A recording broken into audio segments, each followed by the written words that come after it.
India's GDP dropped to 6? Is it a crisis or just a temporary setback? India was expected to become the world's third largest economy, but suddenly India has slipped from fifth place to sixth place. Did Indian economy just weaken, or is this a statistical illusion hiding a bigger truth? But what you are about to hear might completely change how you see the GDP rankings. Hello everyone, welcome to Unfiltered Stories. Today we break down why India's GDP ranking dropped and what the IMF is really indicating and whether India is actually rising or quietly falling behind. Here we analyze this story part by part. The part 1. What exactly happened? India was the fifth largest economy ahead of the UK. But now the UK has taken back the fifth spot. Here's the twist. India's economy did not shrink. In fact, it grew in absolute size. Yet, it still lost a rank. So, this is not about decline. It's about a relative positioning in a global race. Part 2. The biggest reason, the dollar trap. Here's what most people doesn't understand. GDP rankings are measured in US dollars, not in rupees. And the Indian rupee has weakened sharply over a decade. So, even if India produces the same goods and services, when it converted to dollars, it looks smaller. This creates what I call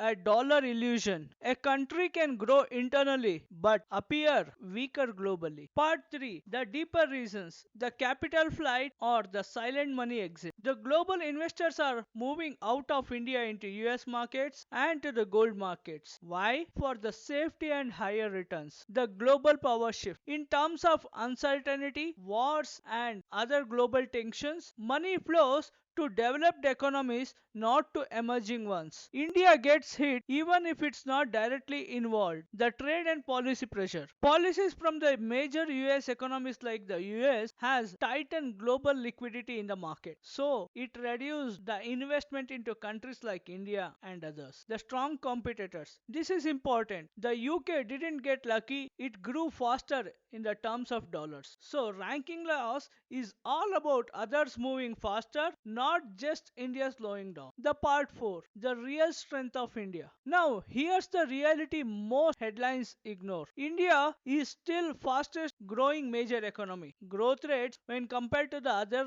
countries, that is US is growing at 2%, China is about 4 to 5% and Europe at 1%. India is growing at 6.5% for this quarter. And here's the strongest point. India's growth in the domestic driven, unlike China, which depends heavily on imports, which India runs on its internal demand. That makes India more resilient in global shocks. The part 5. The real risk. Any country, the growth without jobs is a weak economy. The growth without currency strength, the poor global ranking. India's biggest challenge is not GDP. It's the job creation plus the rupee stability. If these fail, India can grow but still feel the economy is weak compared to the globe. The part 6. The future outlook. According to IMF projections, in the short term, India stays at the sixth position. When it comes to the long term, the strong growth continues. By 2030 or 2032, India likely to become the third largest economy. So, this is not a collapse. It's a temporary slowdown in a long term rise. So, India is falling behind?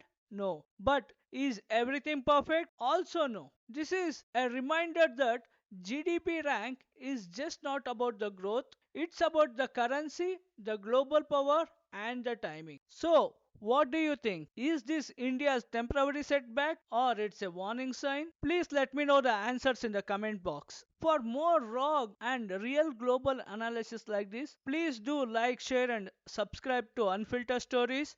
Jai Hind.